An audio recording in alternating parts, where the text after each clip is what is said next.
Please welcome Manny Abarca, who will introduce Mr. Clinton.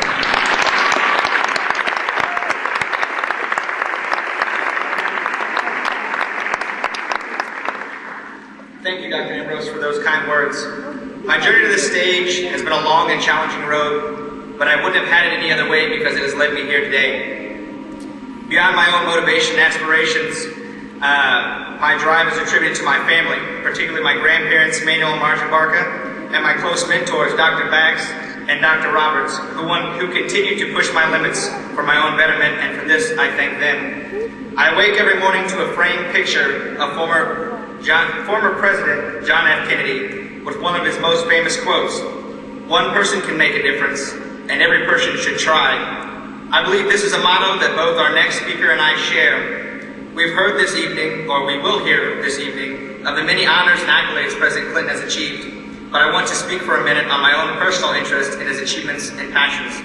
As a student of political science, one learns of many leaders who were successful while in office, yet slowly fade from memory as newly elected officials fill their vacancy.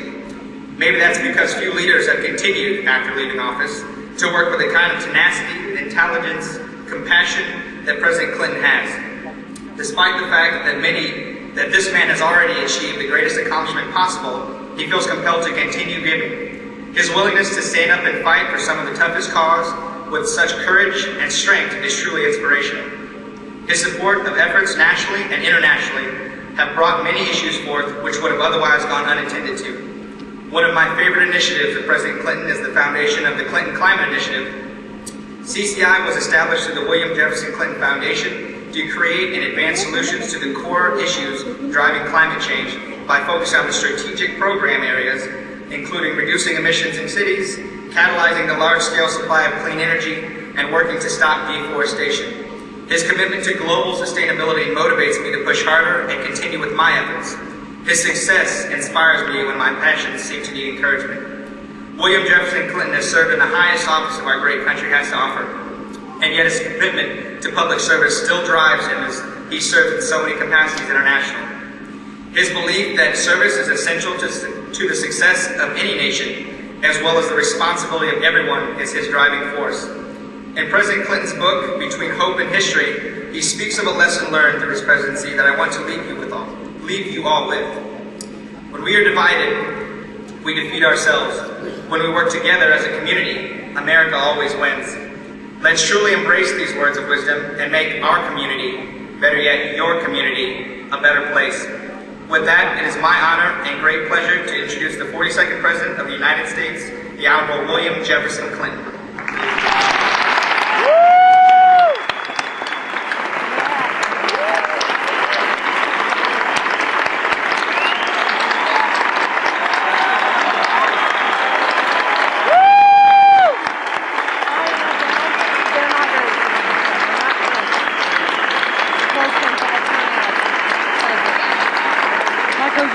Can you get this closer? Yeah. I can't.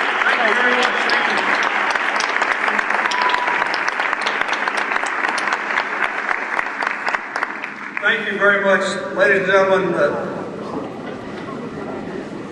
President Ambrose, faculty, staff, Board of Governors, students, families, friends, thank you very much for the wonderful welcome. Thank you, Manny Abarca, for the introduction. I was thinking maybe someday I'd get to vote for you. You did a terrific job. I thank you very much for that.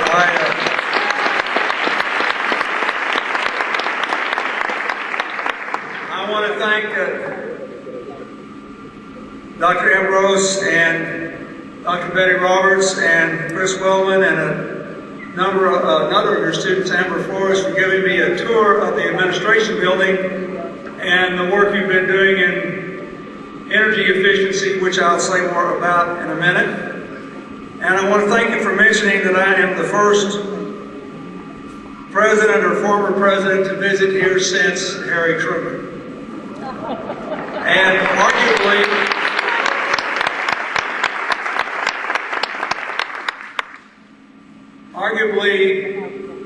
he shouldn't get a lot of credit. After all, he was from Missouri, right? But then you can deny me a lot of credit since I'm from Arkansas. But anyway, I'm honored to be here. And I want to say, I must have told 20 people in New York this week. I got to work in the city on some of the things I was doing. I must have told 20 people I was coming here. And they said, well, how do you get to the University of Central Missouri? I said, well, I'm flying to St. Louis to have lunch with some friends, and then I'm going to Sedalia, and then I'm going to drive from there. There weren't many people in New York that knew where that was. And then I said, if I were you, I wouldn't be laughing, because this campus is a place that is creating the possibilities of the future. With the training programs, with the advances in energy efficiency, with all the things that they are thinking about and doing. And so, I know this is a happy time for the graduates, and I know the families just want to cheer, but I want you to take just a few minutes to try to think about what this degree ceremony means, what your futures mean in terms of what's going on in America and the world today. I mean, we've had a busy week after nearly a decade of effort. The United States military found Osama bin Laden in Pakistan.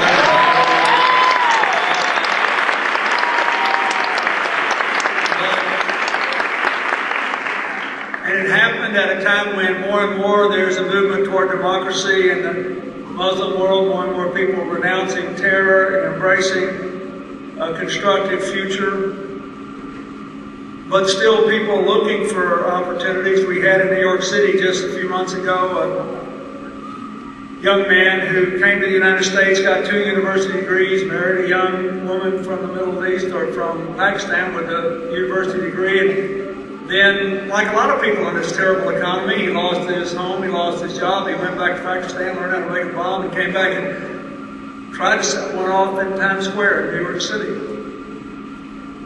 What are we to make of a world where there is so much good, where you can be out here in the middle of the heartland of America, and because of the internet and other technologies, know just as much about how most efficiently to produce and consume energy as anybody on earth? How you can imagine how to organize other things and create a modern economy for America. Take advantage of all these things. How you can be alive at a time when 10-year-olds can get on the internet and learn in 30 seconds stuff I had to go to university to learn back in the dark ages. All these great things are going on. The Human Genome Project has already told us how to guard against the prospect of women who have a genetic predisposition to it ever getting breast cancer and having to suffer a mastectomy. We're getting very close on seeing people who have a predisposition to Parkinson's and how to head that off. By the time the graduates here are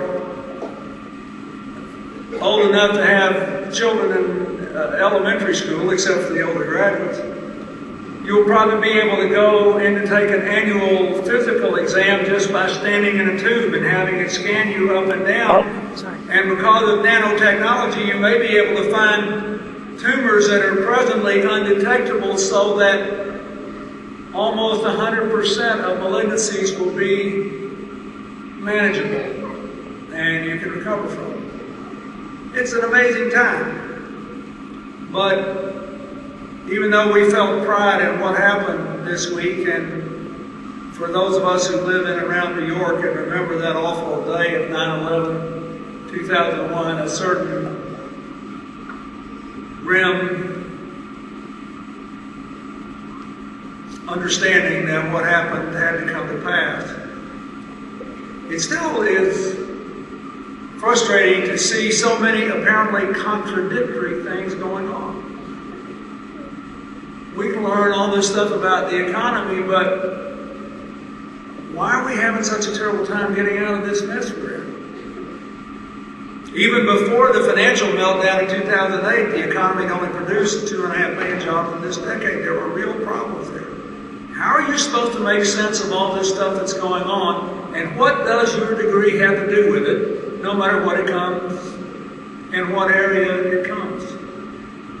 That's what I want you to take just a few minutes to think about. You live in the most interdependent age in history. If you never left the borders of the state of Missouri, you would still be affected by things that are happening half a world away.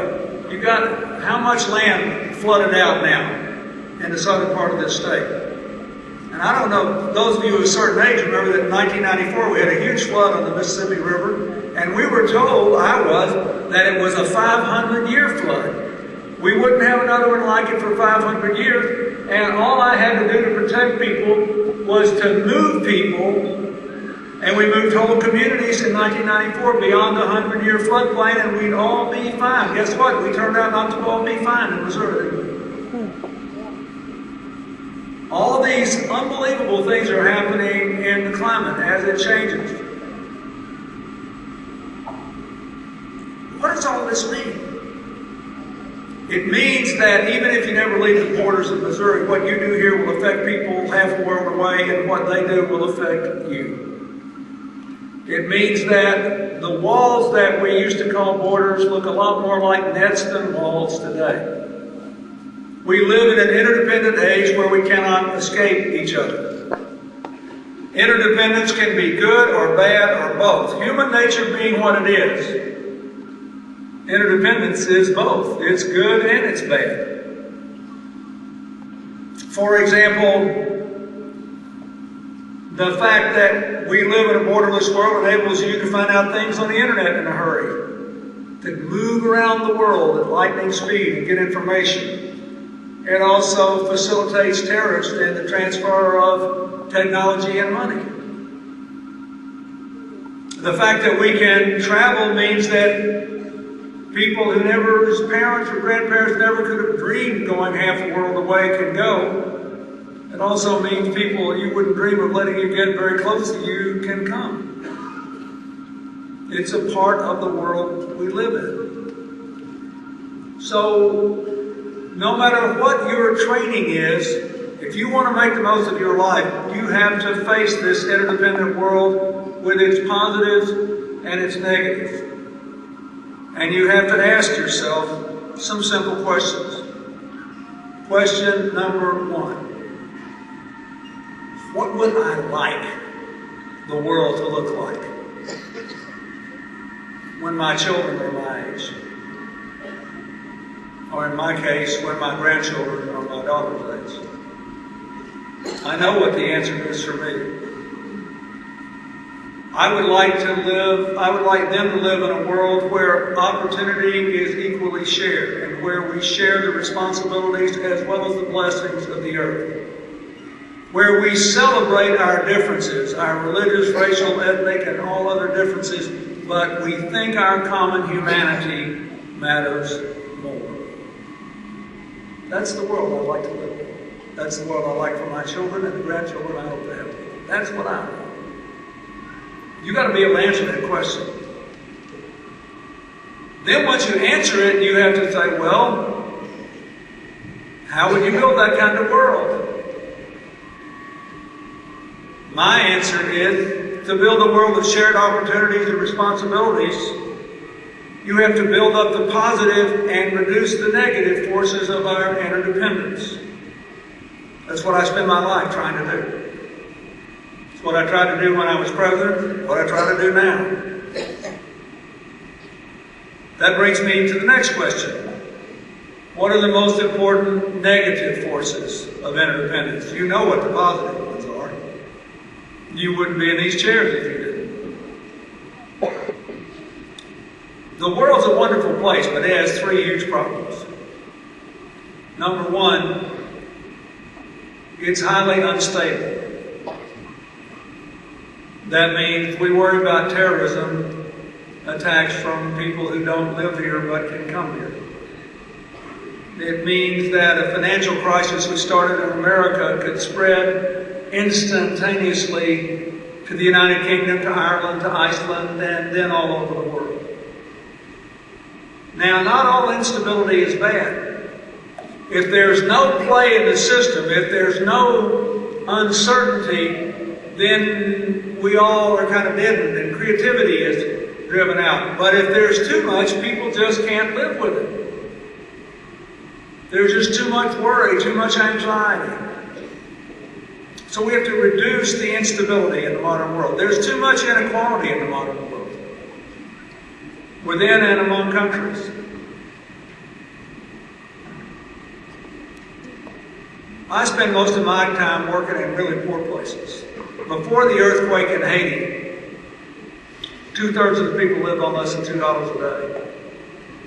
Before the earthquake, 85% of the people had no electricity in their home. There was no sanitation system. That's what really caused the cholera outbreak.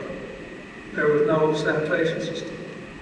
All over the world, I see people who are just as smart as I am and work harder, but who don't have opportunities, where their kids can't go to school, or there's no health care, there's no structure of jobs, and they may not even have houses.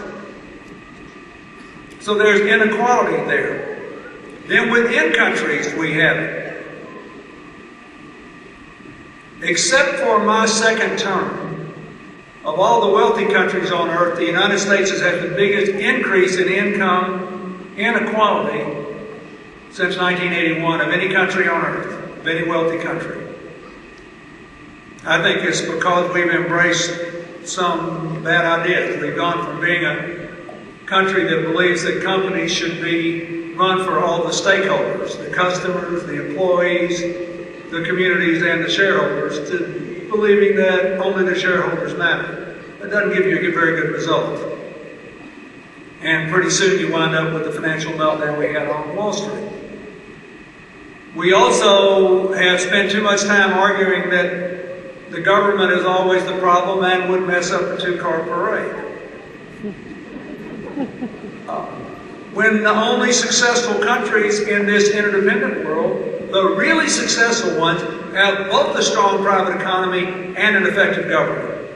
And increasingly, a good not-for-profit sector, a non-governmental sector. But from World War II to 1981, the bottom 90% of Americans earned 65% of the income. Top 10% earned 35%. That's quite a lot of inequality. Enough to keep us working harder to be rewarded. Top 1% had 9% of the income. The average CEO of a corporation earned 40%, 40 times what the average worker did, from 1946 to 1981. Since 1981, here's what's happened. The bottom 90% share of income's dropped from 65 to 52. The bottom top 10%'s gone from 35 to 48. The top 1%'s gone from 9 to 22. And the average CEO now earns more than 200 times the average employee in a company. No one can say that this is because of productivity or economic success. It is a deliberate increasing of inequality as we have come to emphasize money more than ideas, production, and people. To become more of a shareholder or a stakeholder in society.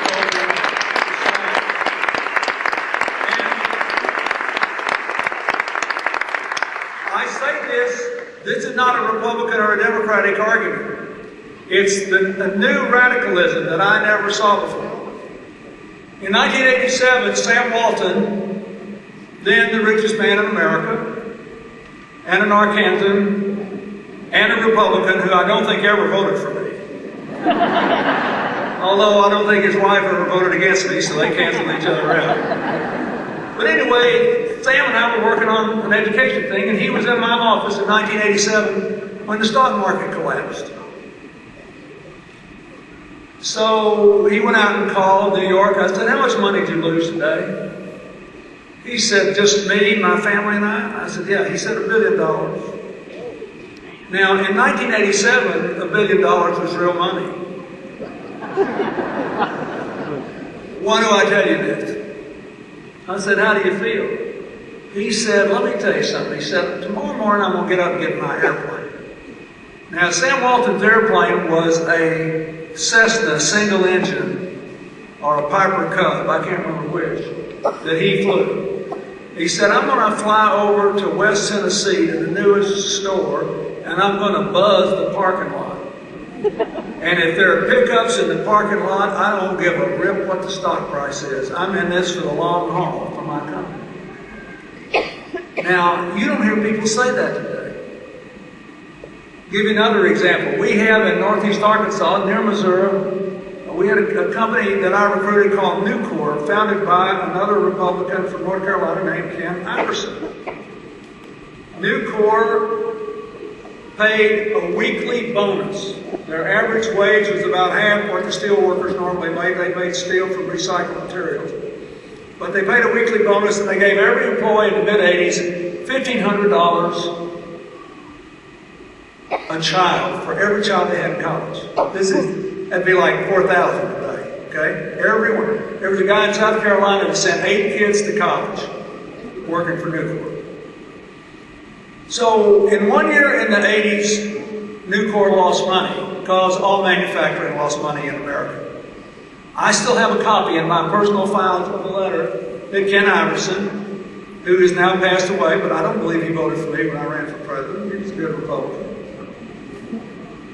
But he wrote this to his employees, including all of my friends in Arkansas that worked in that plant. He said, well, we lost 20% of our revenues this year. And you know, we have a strict no layoff policy, so everybody's going to take a 20% pay cut because nobody's losing their job. What I want you to know is this is not your fault. You did everything I asked you to do. He said, I do consider it my fault. I should have been smart enough to figure out how we can be the only company in the world not caught up in this. Therefore, while your pay is going down 20%, I decided to cut mine 60%. And he didn't have any stock options on the slide. They had no corporate headquarters, no corporate jet, no nothing. Straight 60% cut in his compensation. Those guys would have jumped into the molten steel for this bid. Why? Because we were all in it together. Look, folks, on healthcare, on energy, on economic policy, on trade, on balancing the budget, on a lot of things, there is a legitimate, basically a little more conservative or basically a little more liberal argument you can make here. But if you don't think we're all in this together, we are toast. That is the fundamental decision all of you have to make.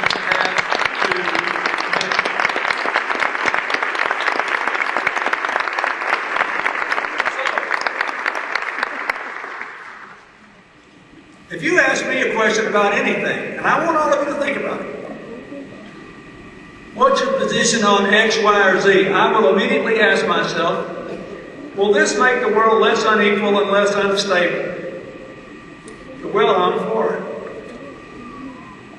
But there is one last problem, which you have answered about as well as anyone in America here at this university.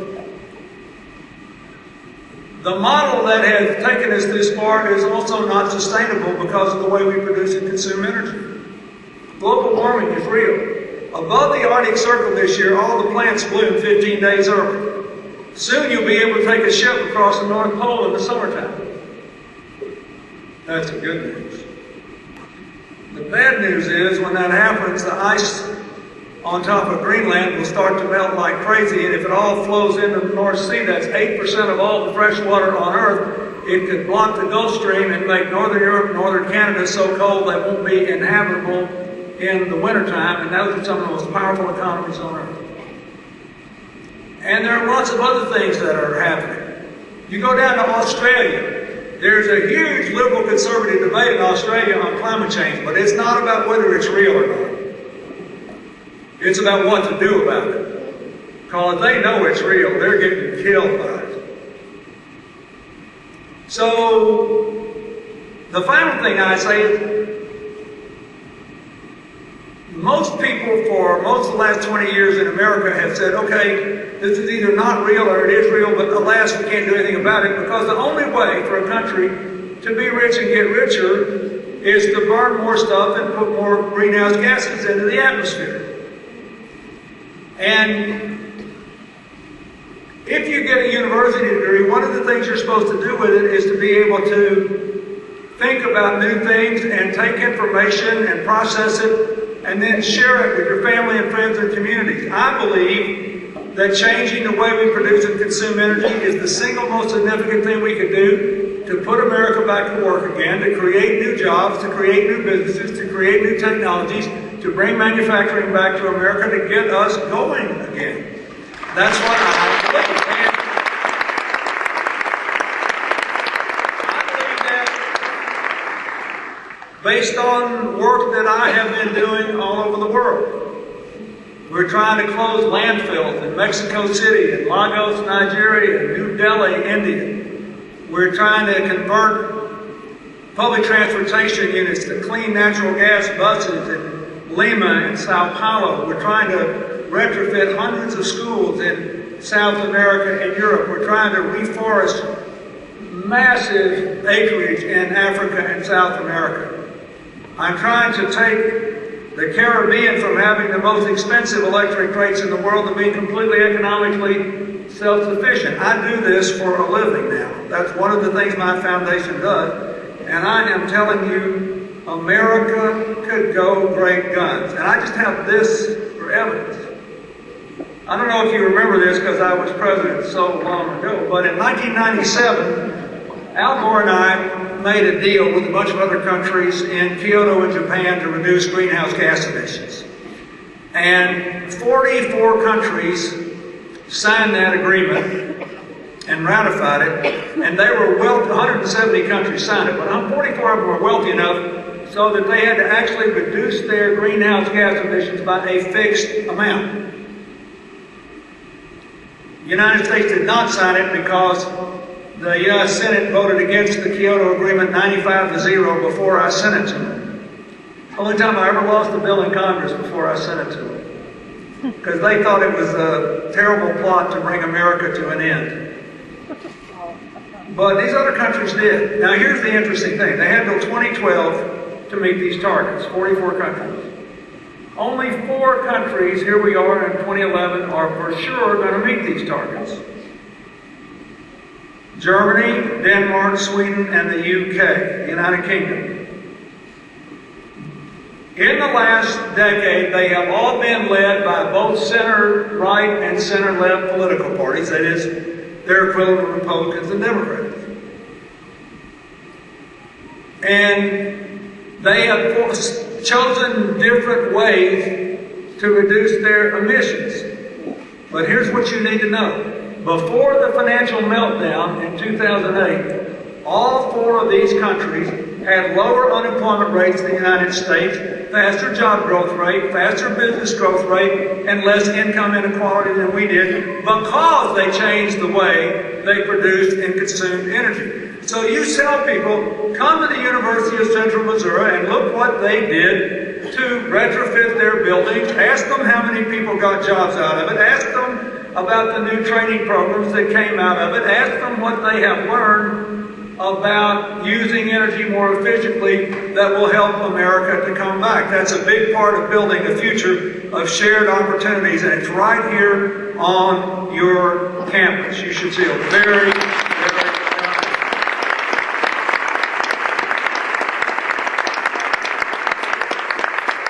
The American colleges and universities have a committee on, it's called their climate commitment. And I was asked to work with them, my foundation was. So we worked on this.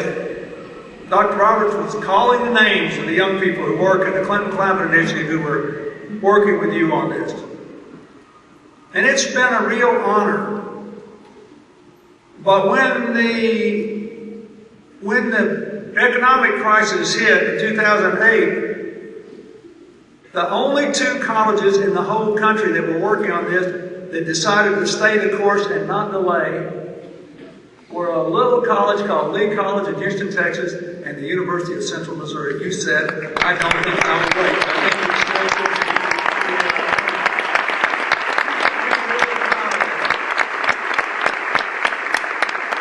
And I want to thank the Bank of America for working out the financing on this, Because the real problem, when you go around and ask the people here about it, ask them how they use geothermal energy, ask them how they change the duct system and the heating and air conditioning and the windows and the lighting, and how many people came to work here. The real problem with doing this is financing. If you decided you wanted to build a coal-fired power plant on this campus and you got permission to do it, 20-year financing, no problem. You wanted to build a nuclear power plant, 30-year financing, no problem. Do you want 15-year financing to build a new future that employs far more people for the money you spend than anything else you can do in the energy area? They say, I'm sorry, it's not available. Bank of America and the university administrators, they found a way to do it. And so I want to thank them too. And I want you to just think about this as a metaphor, even if you're not even interested in this topic. Here you had a university, some traditional students and some non-traditional students, some visionary administrators, and some people who didn't mind having to think about more than one thing at a time, who where I grew up in the vernacular, who could walk and chew gum at the same time. And they decided it'd be a really good thing to put a lot of people to work and put this university on the forefront of energy efficiency in a way that would take a building that goes back way over a century and put it way into the 21st century and make this university a model, and in the process learn some things about training programs and software and other things that would really make you more powerful. This is about sharing the future in terms of its opportunities. So again, none of you have to agree with my view of the world, but if you don't, you darn sure need your own, and it needs to be based on facts. Evidence and the aspirations of ordinary people are worth way more than anybody's ideology here. And I just think that this is a wonderful, wonderful thing that has been done. So when you leave here, somebody says, what did you get your degree in? What are you going to do? What do you think the world's going to be like in 10 years? What's the meaning of the Osama bin Laden thing? What's the meaning of the retrofit that you did? Anything. The way I think about it is, does this event reduce the negative or increase the positive forces of our interdependence? If this event does, if it makes us less unequal, less unstable, less unsustainable, more equal, more stable, more sustainable, if it builds hope and reduces fear, I am for that. Because we have to create a future we can all share. Believe it or not, we've been through, some very bleak years in the United States these last 3 or 4 years economically. And when people look around America for a place that refused to just retreat into a shell and kept looking for a way to move into the future, they're going to stumble right onto you because of what you did on this energy issue. And you will always look like, to those of us who care about this energy thing, the little engine that could. So I ask you when you go out of here and you think about the rest of the world, to carry this in your heart. Look, most of my life's been lived, and I've had a great run. I just want everybody else to have the same life chances I did. And I don't believe you can have them if we don't have a world of shared opportunities and shared responsibilities where we know we have differences, where we know our differences matter, but where we know our common humanity matters more than our interesting differences. And we can never afford to live in a world where we stop thinking and where we can't stand to be around somebody that disagrees with us. I just read a fascinating book about a year ago called The Big Sort, S-O-R-T. by a guy named Bill Bishop who lived in Austin, and he was a Democrat, and one of his most important neighbors was a Republican, and they lived in a Democrat neighborhood, and the Republican moved out because the other neighbors were mean to the guy, and he moved from a neighborhood that was overwhelmingly Democratic to one that was overwhelmingly Republican, and he said, Bishop's book said, both our neighborhoods were poor. Both our neighborhoods were poor. We have gotten to where we are over our racial, our religious, our gender discrimination. We just don't want to be around anybody that disagrees with us. We're all a little like that, aren't we? We've got to share the future. A metaphor of that is this campus and this energy project. Thank you for doing that. Thank you for giving my foundation a chance to work on it. Don't forget it when you leave here, and look for other ways to do your version of what your alma mater did with energy in a very, very tough time. Good luck, and God bless you all.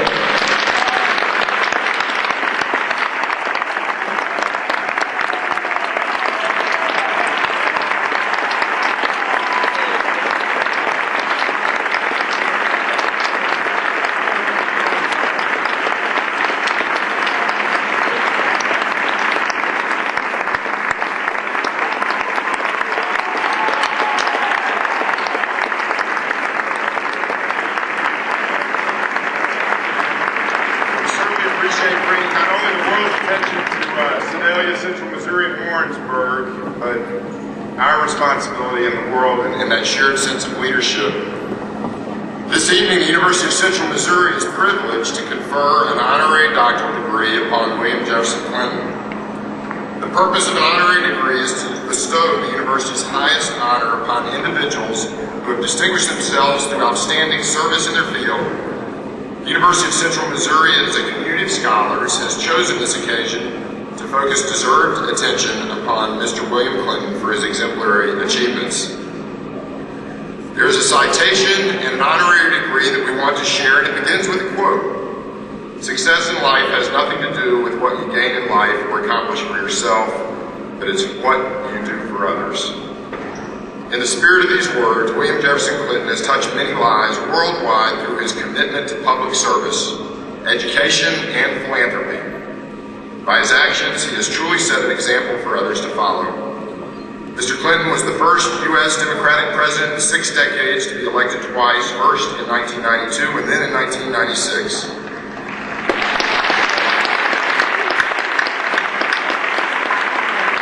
Under his leadership, the country enjoyed the strongest economy in a generation and the longest economic expansion in U.S. history, including the creation of more than 22 million jobs.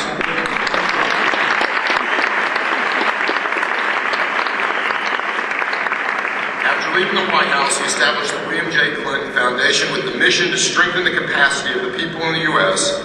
and throughout the world to meet the challenges of global interdependence. Today, the foundation has a staff and volunteers around the world working to improve the lives through several initiatives, including the Clinton Health Access Initiative, which is helping 4 million people living with HIV/AIDS access life-saving drugs. Other foundation endeavors include the Clinton Climate Initiative, Clinton Development Initiative, and the Clinton Geostrategic Sustainable Growth Initiative. All are applying a business-oriented approach worldwide to fight climate change and develop sustainable economic growth in Africa and Latin America. As another project of the Foundation, the Clinton Global Initiative brings together global leaders to devise and implement innovative solutions to some of the world's most pressing issues. In the U.S., the Foundation is working to combat the alarming rise in childhood obesity through the Alliance for a Healthier Generation and helping individuals and families succeed and small businesses grow. In addition to his foundation work, Mr. Clinton has joined with former President George H.W. Bush 3 times after the 2004 tsunami in South Asia, Hurricane Katrina in 2005, and Hurricane Ike in 2008. To help raise money for recovery efforts, served as the U.S. envoy for tsunami recovery.